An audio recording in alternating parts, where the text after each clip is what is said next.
All right, so those of you who've been rocking with me for a long time, you know I don't do funerals. I could probably count on one hand the amount of funerals I've been to in my entire lifetime.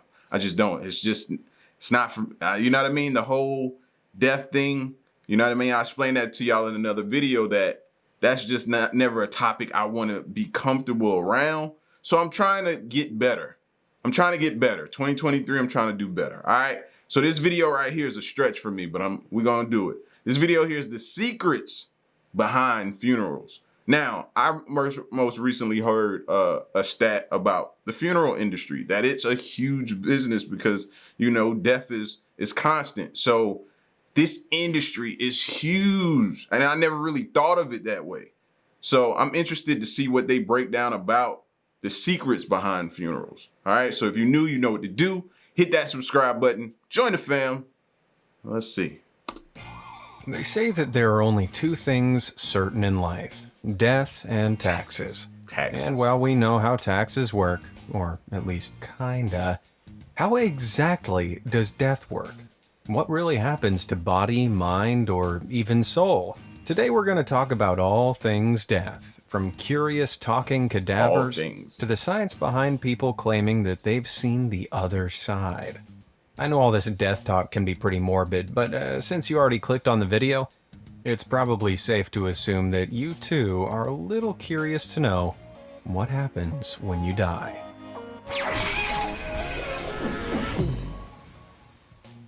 Before we begin contemplating the afterlife and all that jazz, let's begin with the stuff we can scientifically measure. The physical stuff that happens to the body once one has popped their clogs, so to speak. One thing they used to tell us on the ambulance, right?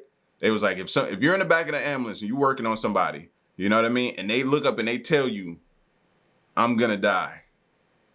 They used to tell us, believe that person. They said, believe that person. That always stuck with me for some reason. They said, if somebody's telling you that in the back of an ambulance, believe them. And there's a 90-something% chance that it's about to happen. How do they know? I don't know. When you shuffle off this mortal coil, like most dead people, your lungs most likely won't be breathing air, and your heart will no longer be circulating blood. Right. Without the fresh supplies of oxygenated blood, the brain will shut down and the body will enter a state known as primary flaccidity, where all muscles relax. Limbs will become flexible, eyelids lose their tension, pupils dilate, and the jaw might even drop open, which is why most funeral homes will actually stitch the mouth shut. You know, just so grandma looks a little less zombie-like at her open casket funeral. And with all muscles relaxing, that unfortunately includes the sphincters. These little guys are, shall we say, the gatekeepers for all your number ones and twos. Meaning when you die, you might just poop yourself. Having said that, it might work out to be the right place, right time situation anyway. Turns out a surprising number of people actually die on the toilet. Yep. Due to the fact that terminal events, such as heart attacks or a clot on the lung, can give the sensation of needing to poop. And equally, excessive straining can raise blood pressure and trigger a heart attack in some rare cases. So that's another thing we learned. They said if you stimulate, I think it's the vagal nerve. Mind y'all, I've been out of EMT school for a long time, but I think it's the vagal nerve. If you stimulate the vagal nerve while straining, that's what causes people to collapse, pass out in between the tub and the toilet and be stuck there. When you try, and then when the ambulance show up, they're struggling trying to get them up. I think that's what it's from, if I can recall. So just know you've been warned. Next time you need to go potty, it might just be the last. You'll be pleased to know, however, that there are some benefits to all that post-life muscle relaxation I mentioned. Those wrinkles you contemplate every morning in the mirror? Gone. Yep, according to funeral director Jeff Jorgensen, the muscles that pull on your forehead relax at death, meaning that certain wrinkles in your face smooth themselves out. Free Botox, anyone? There's just one small catch. You probably won't be able to admire it yourself. Even stranger is the fact that dead folk can be pretty chatty once you get to know them. How? Well, just because your lungs aren't breathing air anymore, doesn't mean there isn't any air left in them. If pressure is applied to a cadaver, for example if it's moved or attempted to be resuscitated, air can actually travel up the windpipe, rattle the vocal cords, singing out a tunefully chilling moan, groan, or squeak. No way. But once you've quieted down during this first hour after kicking the bucket, a process called pallor mortis will also get to work. With no capillary circulation, the skin becomes a washed-out pale shade, which is especially observed in lighter-skinned people. Shortly after this, a process called lever mortis begins to take effect. As blood is no longer being pumped around the body, gravity pulls it toward the ground, causing what's known as pooling. Left undisturbed, the pooled blood will show a reddish to purple discoloration on the skin closest to the ground, kind of like a big bruise, which sadly might offset the attractiveness of your free Botox. But whoever said death was pretty, huh?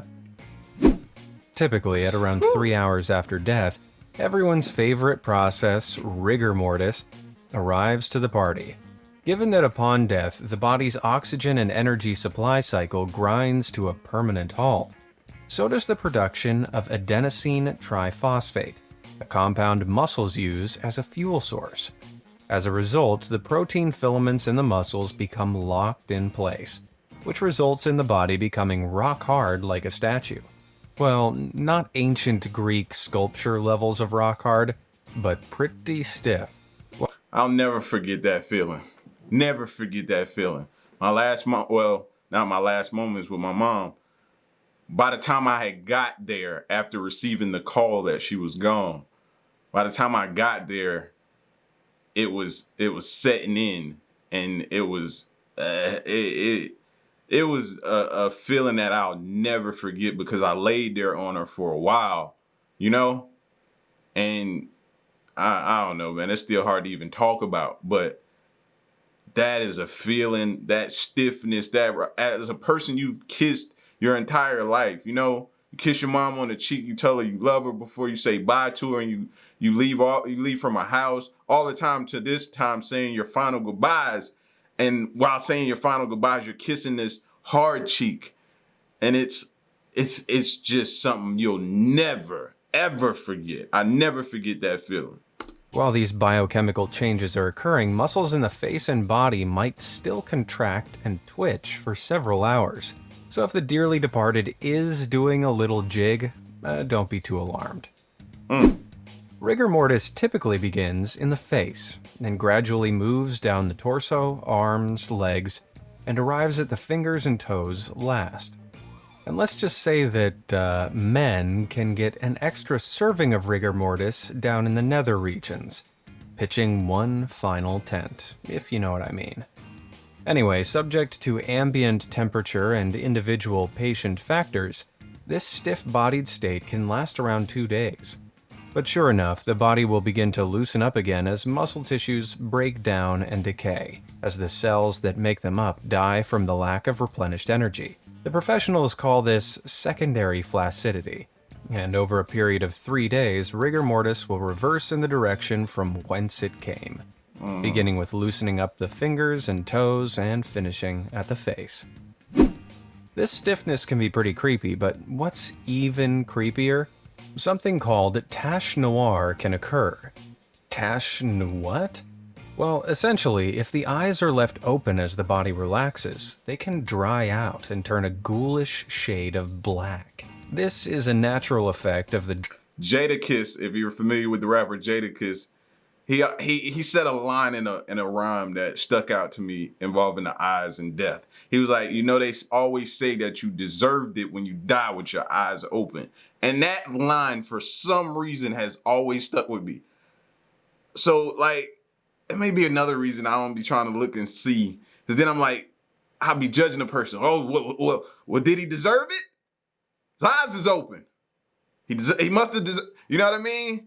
I stopped believing in music like that. Drying of the cornea when constantly exposed to air. But due to the creepy appearance of expired people with their eyes open, particularly if the eyes have gone black, morticians routinely use eye caps. These handy little tools are dimpled on the outside and slot underneath the eyelid, keeping the eyes firmly and safely shut, because nobody needs to see that. At all. Even more gross, legend would have it that dead people can even grow hair and nails. Well, I'm here to clear this rumor up, as it's not exactly true. When you die, your skin becomes dehydrated and shrivels. As the skin retracts, the nails and hair appear to get longer, giving the illusion of growth. What's more, a cadaver's hair and nails often begin to fall out after about a month. So yeah, at this point, post-checkout, there's very little hope of holding on to your good looks. As you might have guessed, all this dying certainly doesn't smell like a fresh meadow either. Around 2 to 3 days in, internal organs will begin to decay and produce two chemicals, putrescine and cadaverine. And trust me, no amount of Chanel No. 5 will cover the smell of these bad boys. Our brains are wired up to get us as far away as possible from objects emitting these scents of rotten flesh, just in case whatever caused the source of the aroma to go on their permanent vacation might still be around to send us on one of our own. So our brains are wired to make putrescine and cadaverine pretty much the worst thing you can experience smelling. Even tastier, a usually helpful bacteria in the gut can no longer be maintained. It reproduces and feeds on the body, giving off waste gas that causes the torso and limbs to bloat like a balloon. If this bloating gets out of hand and the organs liquefy, the gases can very occasionally build up to such pressures that, brace yourself for this, they erupt violently out of the nearest available exit. Sometimes this even leads to eyeballs popping from their sockets. Gross. But we all know this is the stuff you came to hear, right? If I was even thinking about getting into the funeral, this just did it for me. Y'all can have that whole industry to yourself. Have at it. If you're enjoying these fun yet despicable facts, then why not shuffle down to the comments section and let me know? Even better, my dying wish is that you like and subscribe. And you wouldn't want to let a man like me die unhappy now, would you? Now that you've done that, I can reveal I'm actually only dying in the sense that I'm not immortal. But with your worries put aside, let's get back to this nasty business. Yeah, as the body continues to break down and release pungent chemicals, it sends out a signal to the flies of the world, who will so kindly lay their eggs in and around the body's entrances. These cute little eggs hatch into handsome little maggots and get feasting on everything. They grow up so fast. Soon it becomes something of a banquet, as, if the body is exposed to the elements, other members of the animal kingdom, like birds, beetles, and scavengers, start to tuck in too. Once all these critters have eaten up, there's only one thing left: skeletonization. Once the soft tissue is fully lost, wind, rain, erosion, and abrasion do their thing. And over the next coming months, or even years, the bones and their joints detach from one another, leaving nothing but a pile of bones behind. And even they won't last forever. Depending on conditions, over the course of anywhere from a decade to hundreds of years, the soft collagen inside bones deteriorates, meaning they'll eventually crack and break down into nothing but dust. Now, of course, that's all if the body is just left out in the open. But how does the body fare inside a coffin? Well, it will last longer. Rest assured, flies, their maggots, and other soil-dwelling creatures, such as worms, ants, and bacteria, will find a way to tuck into your delicious rotting body. So eventually, you're going to decay to your constituent materials either way. To fertilize the soil, or fill some tiny life form's little belly, reaching your final form as the energy that tiny creature uses to move around and keep itself alive. So, as far as any semblance of your physical body's concerned, that's pretty much the end. I don't really know what made me click on this video. Why did I do this to myself? Or is it? The big mystery. Most people have their individual beliefs about what happens after death. Some merely believe that nothing happens, that the biological parts of our bodies that facilitate the production of our senses and what most of us perceive as consciousness no longer exist to function, and therefore we cannot think or feel beyond their disintegration. For others, though, there's much more hope pinned into the idea of afterlife. So let's see what some of them have to say on the matter before we hold a scientific magnifying glass up to the afterlife, shall we? Christian folk believe that all humans possess a soul. According to Christians, the soul is essentially a spiritual essence that fills the symbiotic vessel of the human body. It's what many people regard as the very core of themselves, something supernatural that remains immeasurable by science. When their physical bodies die, Christians believe their soul is brought to the stand, where God will weigh up all the good and bad it has done during its time on earth. For most good Christians, knocking on heaven's door is what they strive for. And despite what 80s pop sensation Belinda Carlisle might tell you, heaven is not a place on earth. More of a non-physical state of being where righteous Christians can just chill with their main man, God, and his angels. Contrary to popular belief, the Bible says that in heaven, Christians will have resurrected bodies, meaning they won't be floating around with feathered wings as depicted in pop culture. I mean, feathers are difficult to pull off anyway, right? On the flip side, I wouldn't mind my body. I think I've pretty much grown accustomed to having this body. So I wouldn't object to that. You know what I mean? I'm pleased with my body. It could be better, but if I had to go at like this, then yeah, I'd be cool with it. if you're a not-so-righteous fellow, you might find yourself on a highway to hell for an eternity in a dark underworld of eternal fire, pain, and suffering. So for members of the Jesus team, there's definitely something for you to experience after you get returned to sender, but whether it's infinitely pleasant or atrocious rests on how you spend your time among the living. Those who follow Islam, meanwhile, live their lives according to the Quran, and believe that God, or Allah, decides how long they shall live. Upon their death, Allah will consider both their good and bad deeds, with help from two angels who record every human's rights and wrongs. And when a Muslim dies, you can bet these angels are gonna spill the tea. If a Muslim has lived according to the rules of the Holy Book, they will be rewarded with an all-inclusive eternity in heaven, or Jannah, a garden of bliss where people lie on jeweled couches, remain young forever, and drink from fountains of wine while being served only the finest foods. The alternative option is hell, or Jahannam, a place filled with smoke, fire, and boiling water, where people will rage with thirst and suffer forever. And Allah won't be giving second chances. So, if this version of heaven and hell is what you choose to believe happens in the hereafter, I strongly suggest following the rules of the Quran. For those who follow Hinduism, meanwhile, most carry the belief that existence is a constant cycle of death and rebirth, known as samsara. Once the body is worn out, the person's soul, or rather their Atman, moves on to a new body. In each lifetime, the Atman can choose to do good or bad, but karma will catch up either way, ensuring that the Atman is respectively rewarded or punished in the following lifetime. If a person continually fails to redeem themselves in each life, their Atman might be reborn into an animal. And should Hindus persist to do good deeds and live according to the sacred teachings throughout all their reincarnations, it will eventually lead to a state of emancipation. Y'all will never look at the animal or say an animal the same again, will you? You can't. Now that you've heard that and you weren't already familiar or a believer in that, now you're like, is that a person who kept doing bad and is now banished to being an animal? Send in your mind. It's going to live there for a little bit. Maybe not forever. For a little while, it's going to live there. Known as moksha.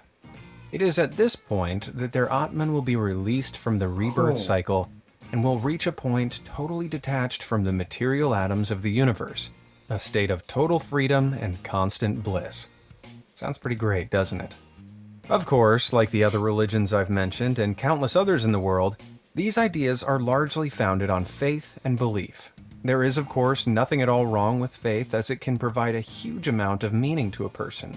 But is there anything about the afterlife we can measure with solid, repeatable science? Well, here's the science. So, what if you're not religious? Well, although scientists are yet to comprehensively conclude what actually happens after death to your consciousness or even your spirit, if such a thing exists, people who have experienced cardiac arrest may be able to help us out. Cardiac arrest is essentially the abrupt loss of heart function, breathing, and consciousness.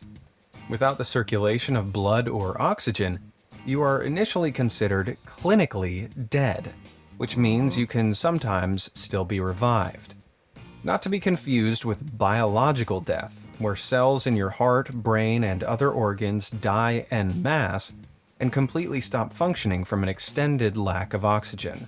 And this is where you hear people mostly talking about the bright lights they saw and the lights and what it was like for that brief moment that they were gone. Which is, to science's knowledge, irreversible. In 2008, researchers at the University of Southampton in England studied the experiences of over 2,000 cardiac arrest patients, and the results were intriguing.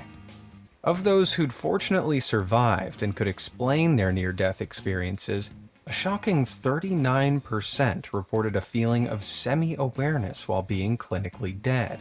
Wow. This awareness was described as a feeling of peacefulness and a sensation of time becoming slower or sometimes faster, but with no ability to explicitly recall any specific events within that time. A separate 9% of patients, meanwhile, all claimed to have experienced things that are typically associated with near-death experiences, either the entire timeline of their life flashing before their eyes or lights at the end of a tunnel. A separate 46% reported a broad range of experiences that didn't align with the usual expectations, some of which eerily included vaguely fearful experiences of being tormented or punished. Strangest of all, 2% of patients reported experiencing near full awareness, where they explicitly recalled seeing and hearing verified events that had indeed been occurring around them despite being clinically dead. While it's true that science may never know what happens to our minds when we die, can it at least partially explain these near-death experiences? Well, neuroscientist Christoph Koch suggests that during cardiac arrest, a patient should not be considered dead as they can often still be resuscitated. When blood and oxygen are prevented from reaching the brain, the cardiac arrest patient will initially faint, but the brain continues exhibiting electrical activity.